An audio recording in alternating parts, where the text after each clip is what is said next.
মাসব্যাপী আসলে বাজেট নিয়ে বিভিন্ন ধরনের আলোচনা পর্যালোচনা এবং দিন শেষে আজকে অর্থাৎ 30 জুনে কিন্তু এই বাজেটের উপরে যে ছাঁটাই বাজেট আমরা বলছিলাম যে বিভিন্ন মন্ত্রণালয় কিন্তু তাদের যে চাহিদাগুলো রয়েছে সেগুলো জানাবে এবং সেটার পরিপ্রেক্ষিতে কিছু ছাঁটাই আলোচনা হবে। তার পরিপ্রেক্ষিতেই আজকের যে বাজেট অধিবেশন শেষ সমাপনী বাজেট অধিবেশন তার মাধ্যমে কিন্তু 2024-25 অর্থ বছরের যে বাজেট সেটি পাশ হবে।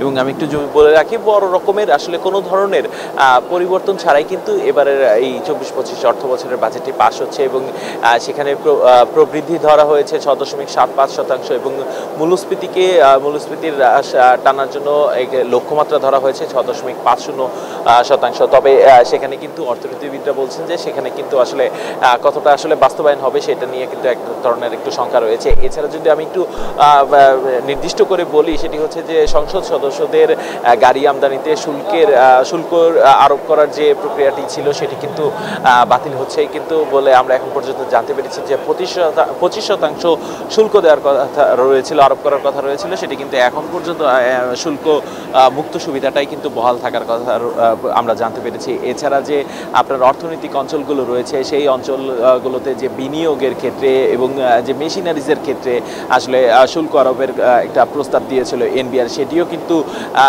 জানানো হয়েছে যে প্রধানমন্ত্রীর আসলে পরামর্শে সেটি কিন্তু বাতিল করা হচ্ছে এবং সেখানেও বিনিয়োগকারীদের একটা নাকচ প্রস্তাব ছিল যে তারা আসলে এই ধরনের যে বিনিয়োগের উপরে শুল্ক সেটি করলে আসলে দেশের যে প্রবৃদ্ধি সেটিতে কিন্তু এক ধরনের বাধার সম্মুখীন হবে। এছাড়াও আরও অনেক রকমের আসলে আপনার প্রস্তাব রয়েছে, তবে সেগুলো খুবই ছোট আকারে।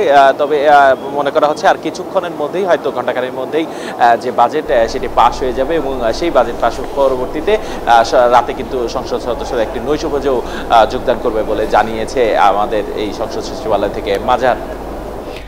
দেবরাজ, ধন্যবাদ আপনাকে। আপনি থাকুন জাতীয় সংসদে, পরবর্তীতে নতুন কোনো তথ্য থাকলে আমরা আপনার সঙ্গে সরাসরি যুক্ত হবার চেষ্টা করব। সহকর্মী দেবরাজ জাতীয় সংসদ থেকে জানাচ্ছিলেন বাজেট পাশের বিস্তারিত তথ্য।